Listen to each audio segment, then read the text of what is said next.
responsible adults only. We advocate for the repeal of marijuana prohibition for adults. We discuss the science, culture, and controversy about America's marijuana laws.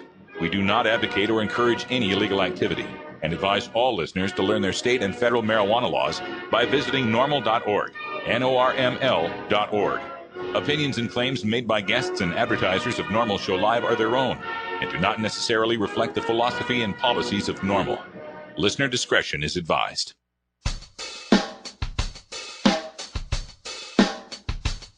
You take a seed, you plant it, you grow it, you dry it, you roll it, you smoke it. You take a seed, you plant it, you grow it, you dry it, you roll it, you smoke it, and it goes down smooth. Hey! Spanning the continent to bring you the truth about cannabis and marijuana law reform. I smoke pot and I like it a lot. From the promise of legalization. And I think we need to rethink and decriminalize our marijuana laws. To the agony of prohibition. One major responsibility is to encourage people to use less drugs. The National Organization for the Reform of Marijuana Laws presents Normal Show Live, Marijuana Nation. Now, here's your host, Normal's Outreach Coordinator, Radical Russ Belville. Good afternoon, tokers and tokettes, and welcome. It is Friday, January 6, 2012, and it's got to be 420 somewhere in the world. Thanks for joining us. We're glad you could be here for the show, and it's going to be an exciting show today. Joining us from our virtual studio in beautiful Grastoria, Oregon, is the lovely and talented Cannabis Carrie. Hi, Carrie. Hi, Russ. I can't believe it's Friday already. This first week just flew by. I know. It's a first week of 2012. Lots of stuff for us to have to cover, and we do that at the beginning of the show in our hemp headlines with Cannabis Carrie. So, Carrie, what do we have in the news today? Sure. Well, today, to wrap up the week, we are going to talk about another marijuana initiative that possibly might be on the ballot in Washington State. Also, we're going to talk about the Republican candidates and the hurdles they're facing as they're headed up to New Hampshire now as they try to get that presidential nomination.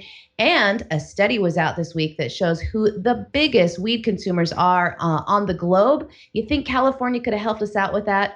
No, we didn't make the top spot. I'm going to tell you who did make the top spot coming up in today's hemp headlines. All right. Sounds like some good news for us today. Also, want to remind all of you that it is the first Friday of the month, and on the first and third Fridays and fifth Fridays, if there happens to be one, we visit with Steve Bloom from celebstoner.com. Steve will be joining us to talk about the top celebrity pop bus in 2011, but also to talk about an article he posted today from our own Alan St. Pierre, Normal's executive director, that has generated a lot of heat in the medical marijuana community.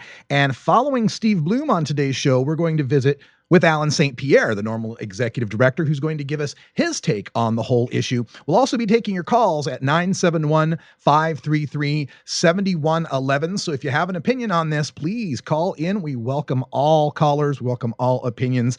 It's about talking this out, working things out, and figuring out how we can all get together to end adult marijuana prohibition, not just for the healthy people, but for all of us. So please stick around, Normal Show Live. We will be back in just a few minutes with that stuff and your daily toker tunes. We got some Rockin' Friday today. Herb Thrasher is back from Alabama, going to join us to bring us some great rock music for today's daily toker tune for Rockin' Friday. And then later on tonight, you'll get to see Herb Thrasher with Normal Rocks. That's right, our show Normal Rocks with Herb Thrasher, 8 o'clock Pacific, 11 o'clock Eastern Time, an hour or two, depending on how long we go, of the best in metal, rock, jam band, hellbilly, all sorts of good stuff. Stick around with Herb Thrasher later tonight.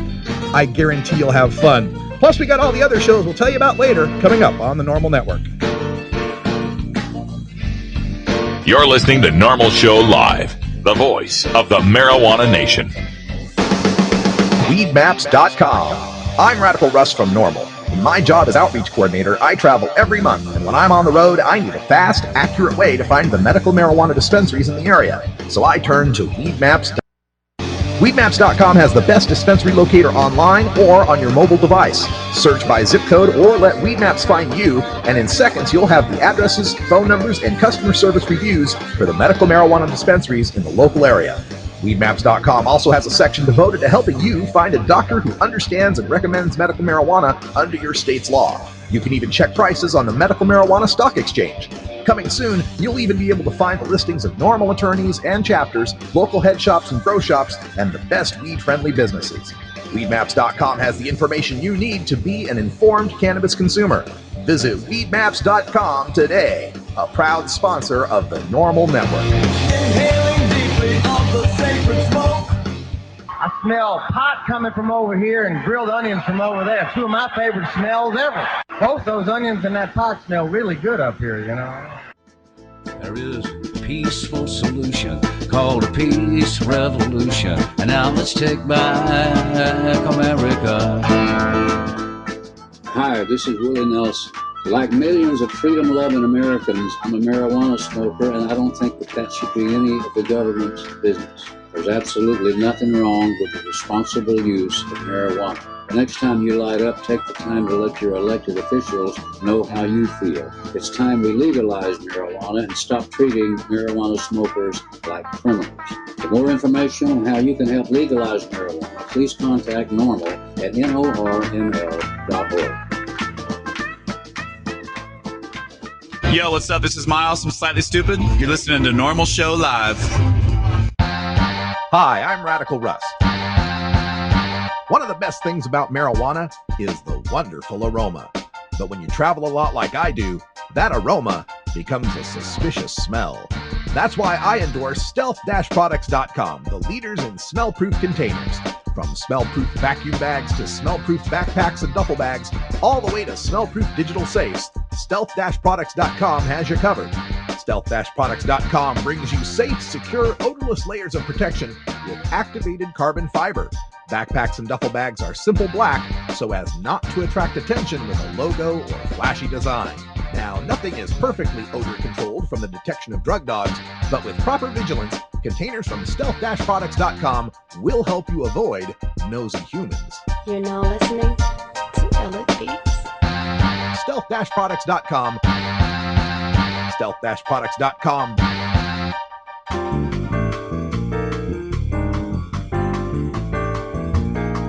Medical marijuana, industrial hemp, consumer cannabis. It's time for this week's Normal News with Cannabis Carrie. We talked about it a little bit in hour 2 yesterday, but in a town hall meeting in New Hampshire this week, Republican presidential candidate Newt Gingrich was asked by a student if Thomas Jefferson and George Washington should have been arrested for growing marijuana. The former Speaker of the House, the author, the political consultant, and a history teacher answered that he thought that Jefferson and Washington would strongly discourage you from growing marijuana and that their tactics to make you stop growing it would be much more violent than they would be today. Now, to be fair, they do leave out the part of both founding farmers growing hemp in most elementary school books. Iowa caucus sweetheart Rick Santorum didn't fare any better with student voters this week. He was speaking at a forum hosted by New England College where he was asked by a student why conservatives tend to favor states' rights except in the case of medical marijuana. The Republican candidate said that he didn't know the medical cannabis laws, but answered that he did believe marijuana use is dangerous based on his personal experience, adding, "I went to college too," a response that solicited boos from the crowd.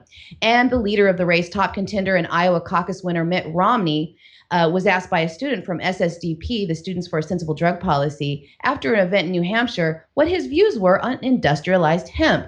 Romney clarified back to the student, "Industrialized hemp?" The student asked his question again, and he answered, "I'm sorry, I don't even know what industrialized hemp is." Well, that was Wednesday at a town hall meeting in Peterborough, New Hampshire. What do you think, Russ? Well, you know, the ignorance of the GOP candidates, you can either chalk it up to ignorance, accidental or willful.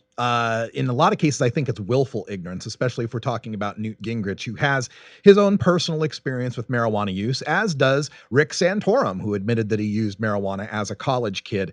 But these guys always seem to come back to the idea that, yeah, it was okay that they did what they did. That was youthful indiscretions. But nowadays, now we need to keep marijuana illegal. The young guys in the 60s and 70s going to college, like Gingrich and Santorum, they didn't need to go to jail. But the older folks, or the young folks today, that are using marijuana, they deserve a cell. The young lady that asked the question in New Hampshire the other day, I'm a recreational drug user. Should I go to jail? And Gingrich's response was, no, you shouldn't go to jail, but you shouldn't be a drug user in the first place. Pretty much synopsizes what the GOP thinks about marijuana. Drugs are bad. Yeah. You shouldn't do drugs. The official line here. If you do them, you're bad. Because drugs are bad, okay? So it's not really surprising to get these reactions. I did like Mitt Romney's reaction saying he didn't even know what industrialized hemp means. That goes to show you how effective 70 years of anti-cannabis propaganda has been in this country when this entire country had 300 years of hemp heritage before it was ever banned. I mean, the first hemp plantations were planted in 1611 in the Jamestown colony. Our colonists could pay their taxes in hemp, and there was hemp fields as far as the eye could see. We have towns, Hempstead, New York, and many other towns, Hemp Hill, towns that are named after hemp, and yet you claim you want to be president of the United States and you don't understand what industrialized hemp is. It just shows again how far we've come in this propaganda against marijuana and how much more education we need to get to our political candidates.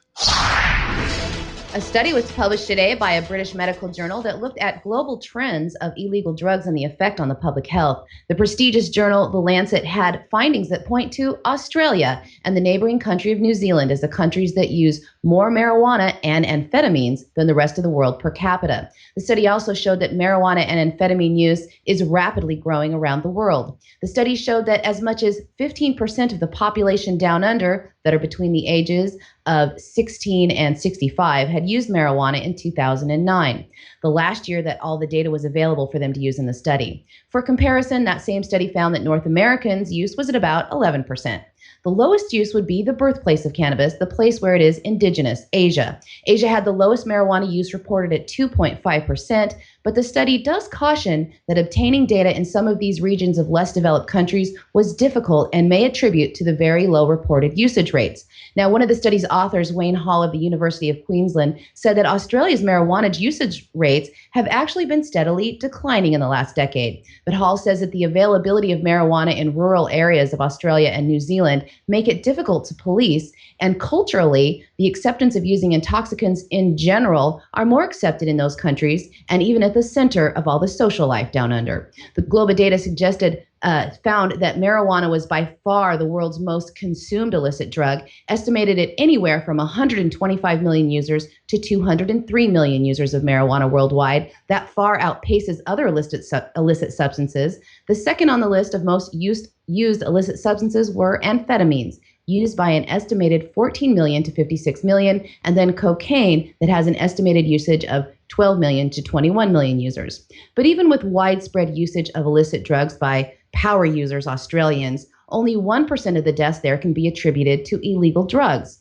In Australia, tobacco use attributes to 12% of the deaths there. Yeah, that seems just about right. And, knowing our friends in Australia, congratulate them on, I guess, being the world's greatest pot smokers, something like that. Hey, Americans, we need to get on the stick here and start doing something about this. We can't lose our worldwide standing to the Aussies. I mean, come on now. That's not a joint. This is a joint. We got to do better than that, you guys. There it is. Marijuana. Australiana, cheaper than booze, safer than pills, make you sing like Frank Sinatra. So I guess we'll have to make a trip down under, John. We have to head down there and see how well they're puffing tough. I can get with that. I'm all for that too. All right, Carrie, thanks for the world news. And we definitely are heading over to New Zealand after that, I hope. Yeah. A second marijuana initiative in Washington state may also get a spot on the Washington state November ballot. Supporters of the most recent initiative turned in their first batch of collected signatures this morning to the Washington State Secretary Office for the initiative that's now called the Safe Cannabis Act. It has yet to receive a number. The sponsor, Mimi Muse, says that their initiative was in response to the already filed Initiative 502, another initiative to legalize marijuana for adults in the state. That initiative has turned in their second round of signatures and is most likely headed to the ballot. The reason why Muse and other medical marijuana patients have gotten behind a second initiative was because they felt I-502 contained what they see as an overly strict blood limit test for drivers under the influence of marijuana. In the Safe Cannabis Initiative, the move would be to decriminalize marijuana for patients and provide patients with protection from arrest. It also includes a provision to classify hemp as an agricultural product. The new initiative will need to be approved by the Office of the State Code Reviser, along with a passage by the State Attorney General. This next step in the initiative's journey will take a few weeks. Then they can begin to collect even more signatures. All right. Well, hey, the more initiatives that qualify, the more opportunities we have to legalize. Although I really wish that people could find a way to get behind just one. Just find the one that you're willing to support, and let's all band behind it. Because one of the problems that you get is if you have too many of these initiatives going on, then you divide the support, you divide how many people can spend time gathering information for it, gathering signatures, the money that gets split between these, the confusion among some people that may not know which one of the petitions they've signed and accidentally sign one twice and invalidate a whole bunch of signatures. These are the things that can happen when you have too many of these initiatives going on. So I would really hope that we could get everybody together on this and find one initiative that we could band together. That being said, though, I do appreciate the democratic process and all the people that are trying to make a change here. And let's just hope that it doesn't work against us in the long run when we're trying to pass legalization for all people that use cannabis. All right, I'm going to go to the news here, give you a story that I picked up on the news wires this morning, a terribly sad story. You may remember the story of Rachel Morningstar Hoffman, I believe from 2008 that we told you. She was a 23-year-old college student in Florida who got caught selling some small amounts of pot. The cops terrified her with threats of prison, but offered her a way out by helping them as a confidential informant, or as we call them, a snitch, against two known violent drug dealers. She was sent on the sting to buy 2 ounces of cocaine, which she never used or sold, 1,500 ecstasy pills, and a handgun. The cops found her shot, execution style, in an empty lot after the dealers got Rachel to go off the sting's plan and accompany them in their car. The cops are supposed to be following and watching her the whole time, but they lost the suspects and didn't find Rachel's body until 36 hours later. This has led Rachel's family to champion a new law in Florida, Rachel's Law, that more strictly regulates how cops can use confidential informants. Well, this leads me to the story that unfortunately popped up on my radar today. A Detroit teen, a teen girl, was found murdered, mutilated, and set on fire in retribution for her snitch work, which she agreed to do when terrified by police about her inevitable time in prison for smoking pot. This from the Detroit News. Shelley Hilliard, age 19, was about to be arrested for possession of marijuana October 20th when police offered a way out, according to testimony during a court hearing Thursday. She could set up a drug deal. With the police listening on speakerphone, Hilliard used her cell phone to call Kasim Rakib, telling him she had someone, which was an undercover agent, who wanted to buy $335 worth of cocaine and marijuana, according to testimony during Rakib's preliminary examination Thursday in 36th District Court. Now, of course, after Rakib, this drug dealer, was arrested for, the $335 deal, he was released very shortly after. Because drug dealers often are. They can afford to make bail, right? And these are usually low level, in this case, a misdemeanor charge. So he then went and bought a burner cell phone, one of those disposable cell phones, and called Hilliard and tricked her into meeting him. And God knows why, but she agreed to go. I continue from the Detroit News. She was driven to the site by Robert Mullen, a taxi driver who testified during the hearing that he took Hilliard on all her calls. During the drive, Hilliard told Mullen she was worried about payback by Rakib for turning him in. Mullen arrived at the dark neighborhood to find 3 people, but couldn't identify them. Soon after dropping Hilliard off, Mullen got a call from her sounding scared, testified Mullen. The phone then sounded like it fell to the ground and went dead, he said. Yeah, as did poor 19-year-old Shelley Hilliard.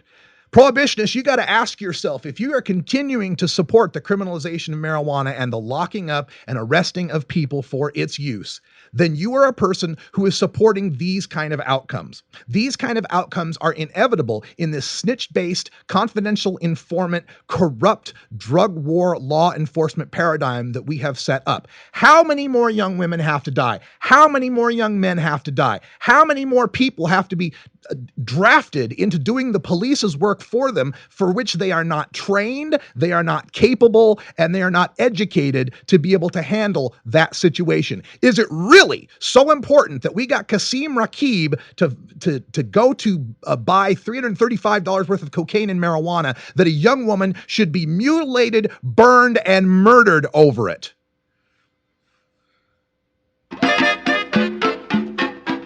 I think it's time for a break. Yes. I got no good segue out of that either. It just sucks, and it's got to end, and we won't stop until it does.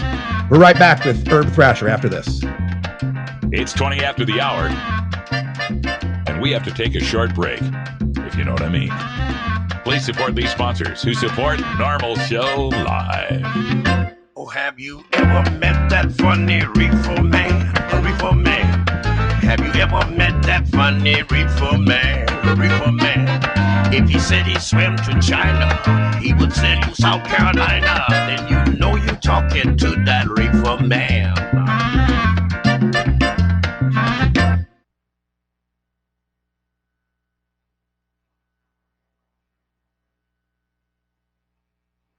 Alternative Medical Choices offers healthcare the way it should be. Easy to access, patient-centered, team-based, and quality-focused. We offer a variety of natural, affordable healthcare treatment options like primary care, group acupuncture, massage, and assistance with OMP registration. As a patient, you will have a team of experts working with you to make you the best you can be. Call Alternative Medical Choices at 503-288-5579 or check us out on the web at altmedchoices.com.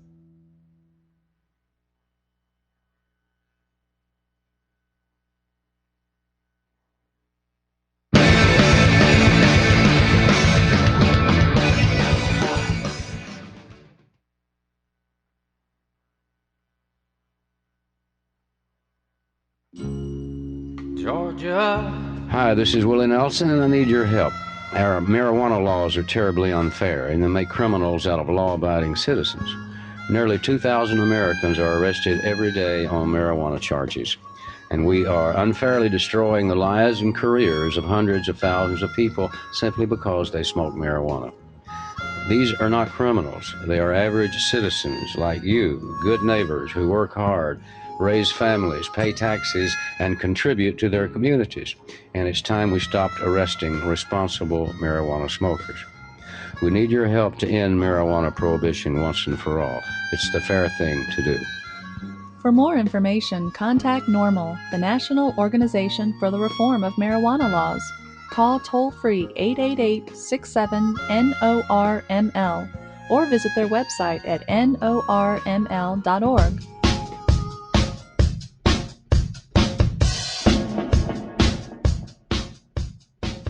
It's time for your daily Toker Tunes, the best in 420 friendly music from all genres that uplifts, entertains, and informs the public. Today, we take you into the weekend with Rockin' Friday. Our segment features the best of rock, metal, punk, and jam band music. If you'd like to submit your song to be played on Normal Show Live, send it to us at stash@normal.org.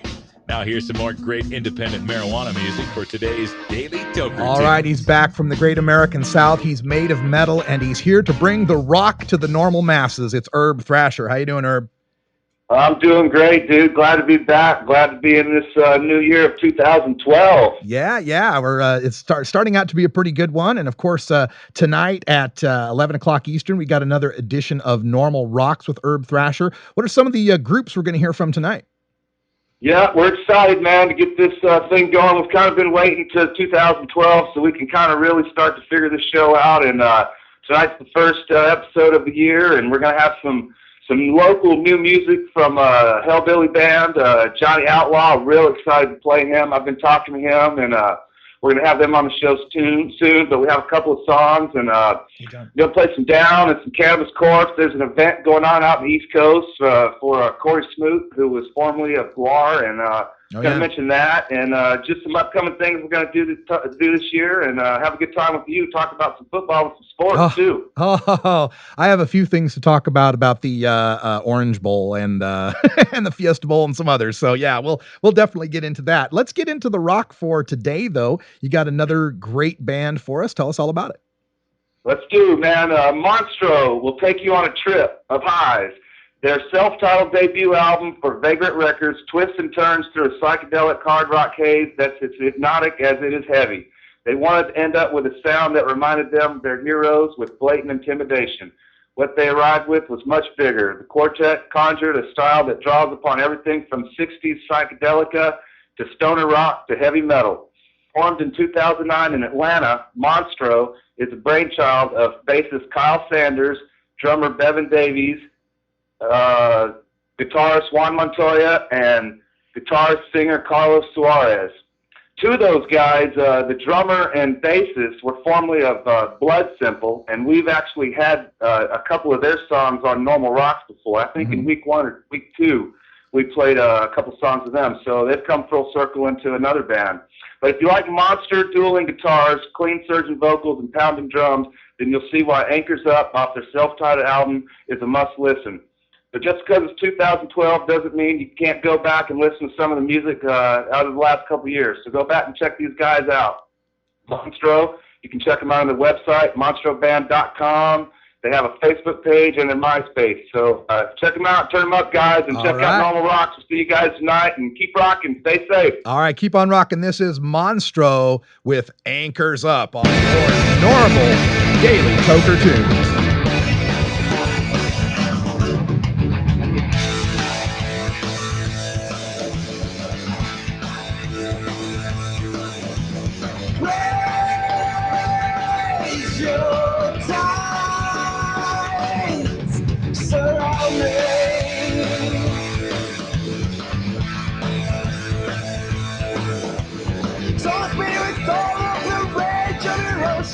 Combined, drag me in and pull me underneath. It's true, it's hard to breathe for two, but open skies have dared me out to sea. Blinded by chance of the siren who leads my devotion.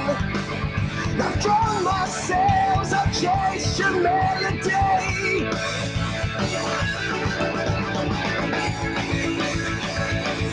Oh no, oh no, oh no.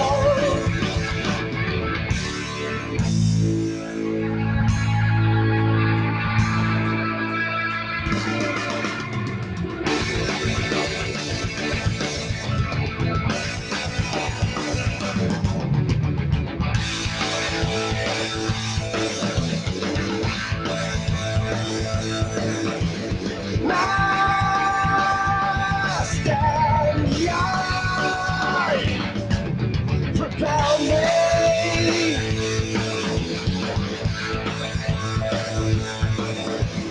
Toss me in waves that the docks of our shores bear with pride. Drag me in and pull me underneath. It's true, it's hard to breathe for two, but open skies have dared me out to sea. Blinded by chance of the siren who leads my devotion. I've drawn my sails, I'll chase your melody.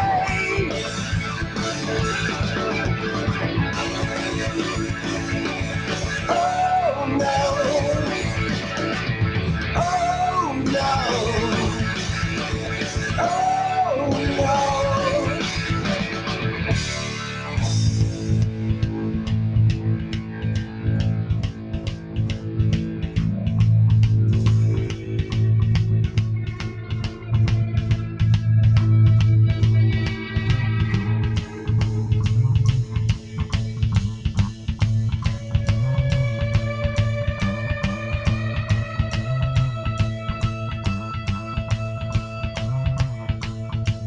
To swim or sink in waves I crash and think how seas of you storm fierce within me.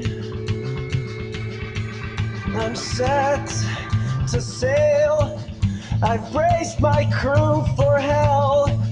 With anchors raised, I've sworn to let you be.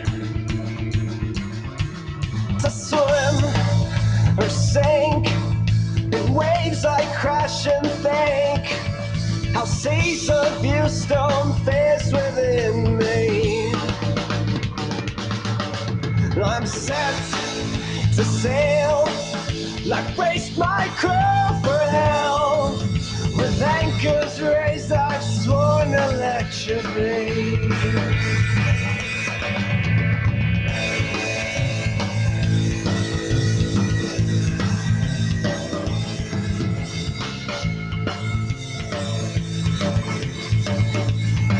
I swore to let you be.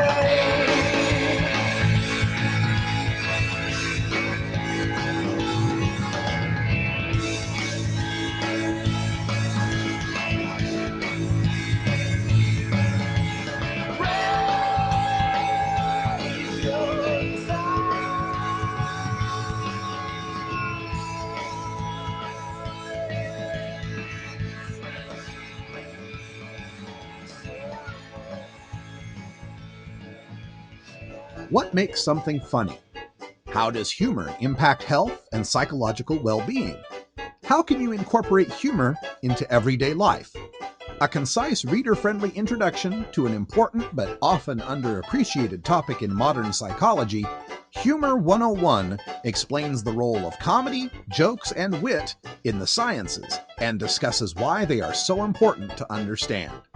Psychology professor Dr. Mitch Earleywine draws from his personal experiences in stand-up comedy to focus on how humor can regulate emotion, reduce anxiety, and diffuse tense situations, expose pretensions, build personal relationships, and much more. He irreverently debunks the pseudoscience on the topic of humor and leaves readers not only funnier, but better informed. It's part of the Psych 101 series from Springer Publishing, Humor 101 by Dr. Mitch Earleywine, PhD. Bitches have something to say. All of us can get a piece of that pie. And the reason we don't have headway is because that 1% can't figure out how they're going to make all the money.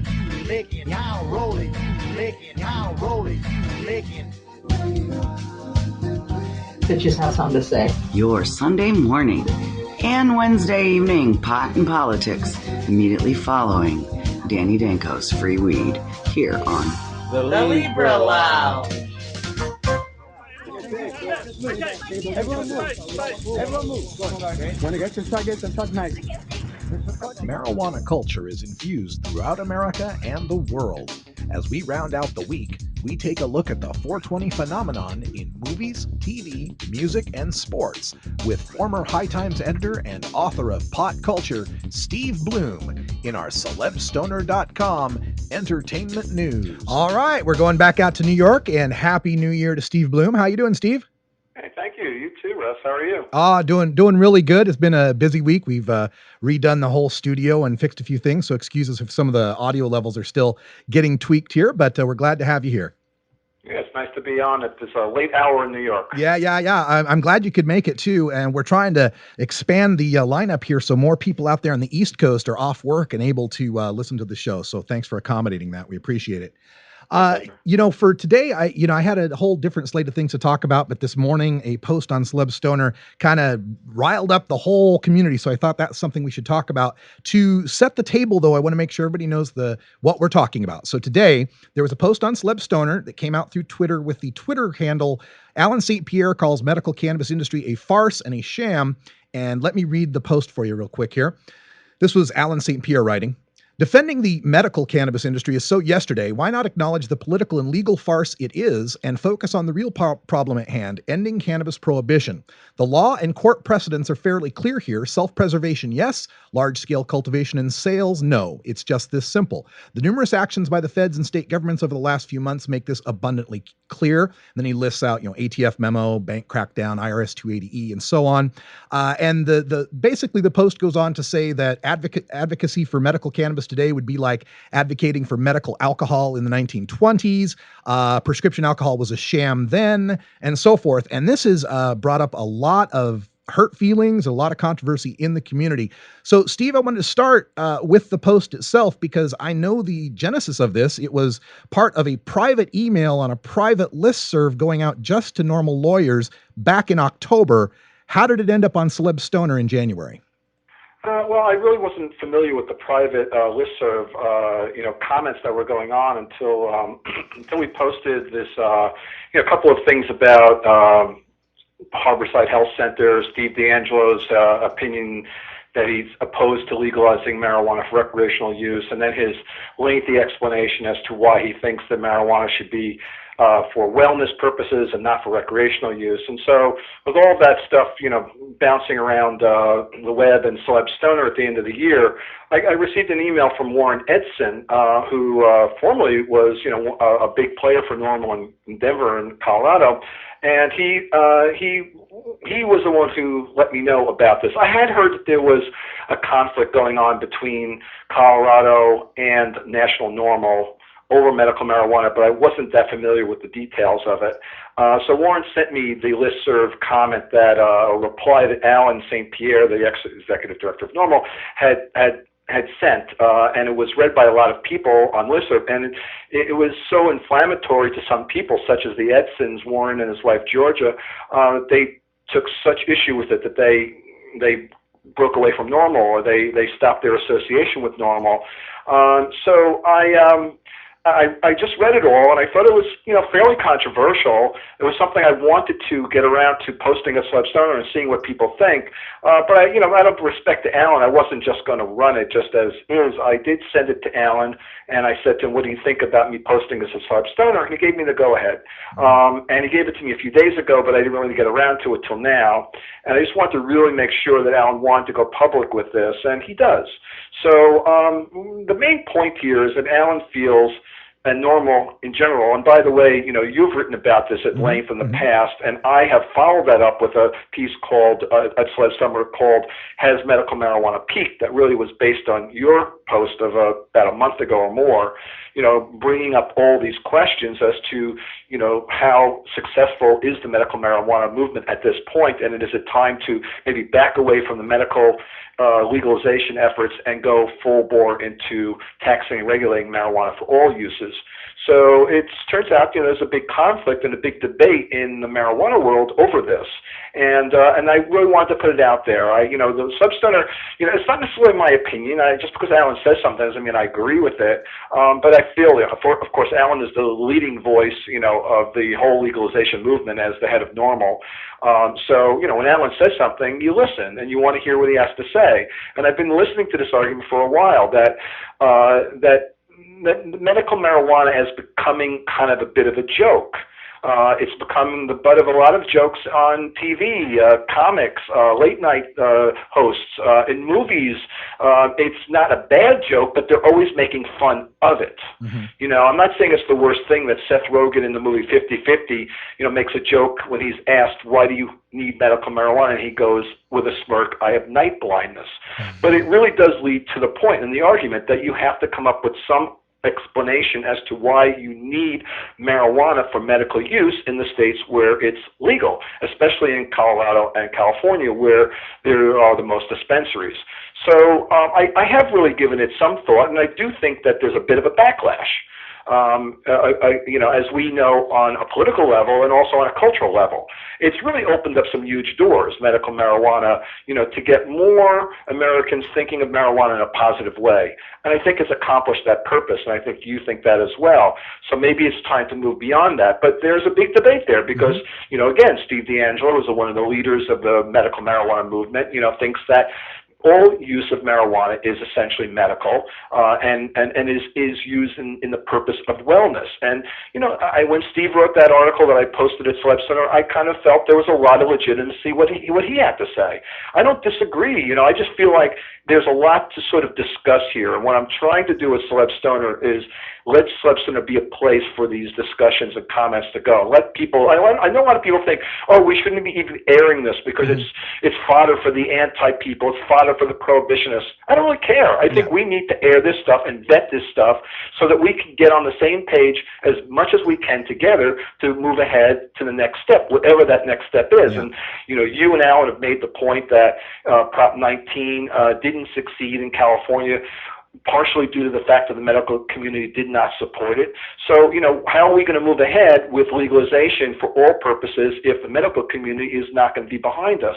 I think that's kind of partially what you and Alan have been saying. So I really wanted to put it out there more than anything else. You know, and I agree with you there too, because I've heard those responses saying, well, we shouldn't bring this up because then the prohibitionists will use it against us. It's like, look, don't shoot the messenger. It's not Alan St. Pierre who's smoking the 3-foot joints in the Prop 215 area of the Cypress Hill show and calling it medical, right? It's these abuses and excesses are already out there, and we've seen the reaction of legislators who are nervous in Pennsylvania and New York, and of course the reactions in New Jersey with their program, where we constantly hear legislators, when our lobbyists go to talk to them, the legislators say, yeah, we don't want to be like California. Yeah, we don't want to have pot shops on every corner like Colorado, where they cite those abuses to stymie the further progression of medical marijuana. And I think that's what we're addressing. And one other thing, I've been reading a lot of the comments on this on Talk of the Town, on Celeb Stoner, on Facebook, where it seems that in discussing this, some people cannot separate medical marijuana, the industry and the system we have has been turned into a farce and a sham by some, versus medical marijuana itself is something that can help people medically. Nobody disputes that medical marijuana works and is medicine. And I think some patients are taking it personally. Well, I agree with that. I know what you're saying, but I think, the definition of medical marijuana is kind of vague. In California, they left it vague so it would allow for, pretty much anyone with some kind of legitimate medical problem to access marijuana. And that's, generally worked, but there's still, a lot of questions, when you're trying to, move ahead with new laws, how will that succeed? Like you said in New Jersey, Governor Christie there very clearly said, you're not going to be able to get medical marijuana if you have insomnia. That's not what it's for. Now, I think it's very useful for insomnia, to be honest. I think I'd rather smoke a joint than take a pill before I go to sleep. And yes, I do agree to some extent that marijuana is all part of a wellness. It's all part of what you want to put into your body and make yourself better as, in your life. You feel that it does something beneficial for you, and part of that benefit might be medical. And I know you've parsed that a lot too, and you bring up the point, well, it's not really why I use marijuana. And then, but then to some extent you kind of admit that it is, so there's a real fine line in here that's we're trying to sort of figure out. So I do see, the concerns about the backlash, and I think the backlash is affecting, new legislation. It's affecting, the way the government has, taken such a strong stance against medical marijuana in the last year or so. A lot of that has to do with just the movement of marijuana leaving those states. They're following that. There's an abundance of marijuana in these medical states, especially Colorado and California. I live in the East Coast. It's coming here. We see it all the time. Yep. We're all smoking pot from California. Hey, that's great. I don't mind that personally because it's better weed for us. But that's what they're going after. They're kind of looking at that and saying, hey, this is not really what it's supposed to be for. It's supposed to be for, the residents of the state and not supposed to be leaving the state for, let's say, for sake of argument, or, for the word that, that's been bandied around, for recreational uses, that people are not really using it for medicine. They're using it for, their personal uses. So, it's, there's just a lot of issues here to deal with. And I think, this is sort of, digging in and trying to sort of, make it clear that NORML is kind of taking a stand that we're moving away from this approach and we're trying to move into another direction. NORML has stood behind the medical marijuana issue, for 15 years. There's no question. NORML has helped, legalize medical marijuana in numerous states. But I can see the point that maybe the time is right now to move in another direction, because if you're going to get these very strict medical marijuana laws, what's the point? We're still waiting for medical marijuana to become available in all these East Coast states where it's very restricted. We're still waiting on New Jersey. We're waiting on Vermont. We're waiting on New Hampshire. We're waiting on Rhode Island. We're waiting on Maine. All these states are, are threatened, and they're not getting anywhere because of this backlash. So, somehow or other, it has to sort of move to another step. And so I think Alan maybe says it in a way that irritates people who are really deeply involved as medical patients or owners of dispensaries or people who work there, and really, they believe very strongly that this is what it's all about. And that's, let's not change things. And I think in California last year, a lot of the reasons why Prop 19 didn't win was because the medical industry kind of felt like this is successful. Why change it? And look what's happened in the last year. I think a lot of those people who were pretty much opposed to Prop 19 might change their tune now. Yeah, because some of them are out of business. Yeah.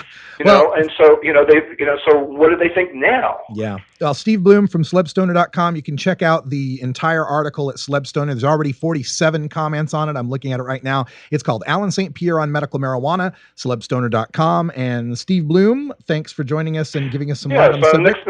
Next time we'll talk about some real celebs. Okay? We've got Alan St. Pierre holding on. Football and movies. It's a little slow. It's early January, so let's focus on activism. Yeah. All right. Well, thank you, Steve. And we got Alan St. Pierre hanging on the line for our next segment, and then we'll take your calls in hour 2 in Toker Talk Radio at 971-533-7111. If you want to talk about it, give us a call. 971-533-7111. That's in 15 minutes. So hold off a while. Alan St. Pierre is next. You're listening to Normal Show Live. Also, don't forget that we got other shows on the Normal Network for you to check out today. Hemp Radio from Orange County, California is on at 6 o'clock Pacific Time, 9 o'clock Eastern. Check it out at Normal Rocks with Herb Thrasher at 9 o'clock. You're listening to Normal Show Live, the voice of the marijuana nation. La cucaracha, ya no puede caminar. You're listening to Normal Show Live. Porque le falta marihuana que fumar. The voice of the marijuana nation.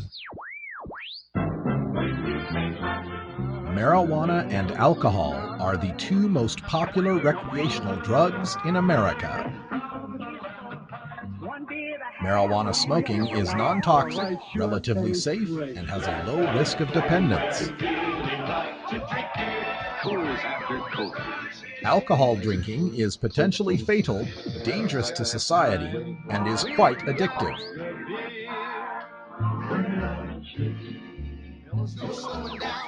Marijuana is safer, so why are we driving people to drink? That's the question of the new book, Marijuana is Safer, So Why Are We Driving People to Drink? By Paul Armentano, Mason Tvert, and Steve Fox.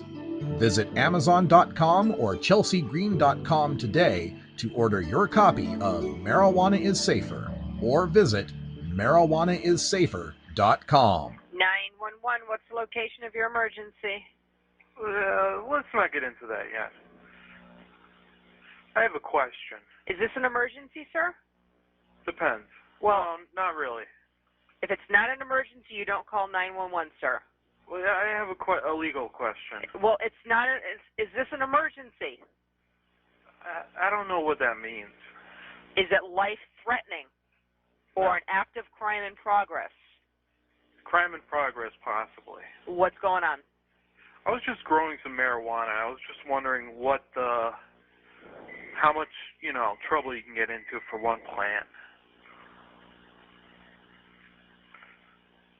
You're growing marijuana and you want to know how much. Depends on how big the plant is. It's only a seedling. No, it's possession. Okay. You can get pinched for a roach in a car. Okay. All right. Thanks for the info. You're welcome. Goodbye. Do you want to hear my call?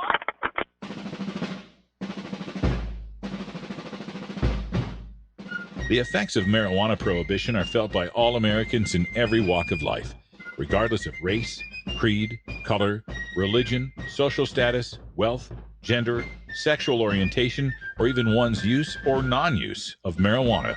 As the marijuana smokers lobby, NORML hears the stories of these average Americans and brings them to the attention of our policymakers and our fellow citizens in this segment we call NORML Newsmakers. All right, welcome back, everybody. We are pleased to have Alan St. Pierre, the Executive Director of NORML, joining us from Washington, D.C. Hi, Alan. Good evening, Russ. Hey, did someone piss in your cornflakes today? Because I know I woke up this day to a real firestorm. I certainly got a lot of email, more than usual. Well, let's tell people about it. We're talking about a post up on celebstoner.com that purports to relate information or an opinion that you've given, calling the medical cannabis industry is so yesterday, and pointing out a lot of the frauds and shams going on in that. And the reaction's been varied, but a lot of people have, I won't say a lot, but I've seen many people commenting that, oh, how could NORML call medical marijuana a sham? And I wanted to give you a chance to address that and put people's fears at ease. Well, to be sure, medical marijuana itself is hardly a sham. It is, as Judge Young ruled in NORML versus DEA, it is the safest therapeutic substance known to man. It is, as Lester Grinspoon on NORML's board of directors has described for years, the most utilitarian drug next to aspirin and far safer. So there's no question about that. The question is the medical marijuana industry, particularly when the industry is putting money up against legalization, for example, or has a tin ear politically regarding the excesses, the obvious excesses of the industry. And so what was posted on Celeb Stoner today was not an essay I wrote. It was a reply on a private listserv. I think I sent it in early November of 2011, so this is almost a 90-day-old response to a lawyer who took umbrage with the fact that I posted a column written by a police officer, I believe in either California or Colorado, who wrote this barely tongue-in-cheek expose about how easy it was for him to get medical marijuana and how readily he exposed what he believes and what many people would obviously see is a very flawed, quote, public health, unquote, system. So, basically, my reply back to that individual who didn't want to hear any bad news about medical marijuana at all and pretends in many respects that there is no bad news, sort of rather panaceic and Pollyannish, that I think I was on a plane or maybe in an airport when I jotted off the reply to this individual, basically saying, no, there are serious concerns about medical marijuana industry. And I listed all the many different things that are problematic. These have been discussed openly at NORML conferences for the last 4 years. The NORML legal seminars where the lawyers come, this has been discussed for well over 10 years about the problems associated with selling marijuana. So I tried to just bottom line it in what is seemingly acceptable now at the federal level. The federal government right now seems to be okay with people growing a small amount on their own, using a small amount of medical marijuana. They don't seem to contest that. Where they contest it is when people grow a large amount of marijuana, then sell the excess to somebody else, who then turns around and sells it to a consumer. In this case, somebody who is rightly or wrongly claiming to be a medical patient. Mm-hmm. So all these things that were observed in this memo were things that are readily talked about every single day in the media by columnists, many of whom, and editorial boards who are in favor of medical marijuana and its access to it, but readily point to some of the warts associated with the industry associated with medical marijuana, not medical marijuana itself. You know, one of the criticisms brought up is that it's not necessarily the point being made, but making the point, in that reformers, say in Texas or Tennessee or somewhere else that are fighting for medical marijuana, will have to face opponents now that'll say, see, even the executive director of NORML thinks medical marijuana is a farce and a sham. Your response to that? Well, I think if one is to take that for what it is, if there's any entity who can logically and truthfully call out where there are problems with medical marijuana, it has got to be the organization and individuals like myself who can speak to the fact that at a macro level, a national level, not in somebody's town and what they see or in their county, but when you work at the national level and you travel to the 16 states that have medical marijuana, the 5 or 6 of them that have retail access to some degree, it's hard to imagine that there could not be a better position to speak to these ills. If NORML, who started this entire argument in the 1970s and championed all of this to this point, cannot say, hey, wait a minute, there's some obvious excesses here. There's some serious pot profiteering going on here. Who can? Who will? So to the extent that a legislator anywhere in the United States is going to look to something that I have said and say, oh, that's prima facie evidence that medical marijuana is just a scam, well, that would mean they'd have to look past the 18,000 studies regarding medical or cannabis and marijuana use in general. They'd have to look past all the efficacy, safety concerns and studies. They'd have to look past the terrible ill effects of the prohibition. So I can appreciate where somebody could sort of project onto this discussion that because NORML tells the truth about the problems associated with medical marijuana, but that doesn't mean that that's not going to fix the problems associated with the medical marijuana industry. And the very point I was making in that memo was simply this. California has, for all intents and purposes, no regulatory concerns, controls, or taxation at the state level over medical cannabis. And this is why the federal government is engaged in such mishegas there. They are not engaged in the same type of harassment in Colorado. And my point in the memo was because Colorado actually has passed legislatively regulatory laws, taxation schemes, and so if the federal government is going to go to Colorado, they have to first harass the state players, and they're not doing that. So in California, they can pick off the low-hanging fruit of the what we call the ganjapreneurs because they have no state law protection. Mm-hmm. And it's unfortunate because California was the first state to have medical marijuana. It is the state where 1 out of 8 Americans live. It generates so much culture, whether that's the Weed Show or Bill Maher's show or Cheech and Chong or whatever. And it's generated for almost 10 years the idea that people walk into these places and they buy medical marijuana and they take it home and it's no problem. And for all intents and purposes, that's how it's worked in about 50% of the counties in California. But in the other 50% of the counties, you can't buy medical marijuana. Nobody can distribute it or send it to your house. You can't set up a collective.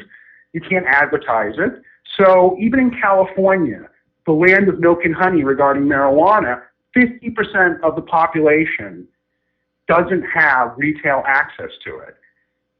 Yeah, it's something we've been talking about many times. And, the other thing, too, that should be pointed out is whenever there's a discussion like this, there's a tendency for people to go into the all or nothing thinking. All this, nobody that, never, always. Those things are very rarely true. There's a lot of shades of gray. And there are many people in the medical cannabis industry, many of the industry players themselves, who are great supporters of legalization and put a lot of money behind legalization and were disgusted by the antics of some of the people during Prop 19 that were trying to take it down to protect their medical interests. So it's not the entire medical cannabis industry, but to deny that there's some, shenanigans going on here is to just invite the opposition to call us for a lack of credibility when even we can't point this out. Don't you think? Yeah, and it's so completely self-evident. It's something I've seen you write and talk about, lecture about. I mean, if you go to a medical dispensary cup or something and you've got all these bodacious women and things going on and medical marijuana strains that don't sound like medicine, it doesn't really help our cause either. Yeah, well, it's a complex discussion. We'll keep going in Toker Talk Radio in hour 2. We'll take your calls at 971-533-7111. What's your opinion on this? Let's get it out. Let's talk about it. That's what we're here for. Alan St. Pierre is the executive director of NORML and the NORML Foundation, joining us from Washington, D.C. Thanks again, Alan. Hope you have a very hempful night. It'll be a great weekend, I'm sure. That's it for hour one here and the podcast. Thanks for joining us for Ganja John and Cannabis Carry. I'm Radical Russ. We'll be back next week with a new lineup. We got some new video shows, including Jody Emery, Token Daily, Coral Reefer, Leap, and SSDP videos in the afternoons right here on the Normal Network. Check out our schedule at normal.org/AV. And until next time, take care of each other, tokers.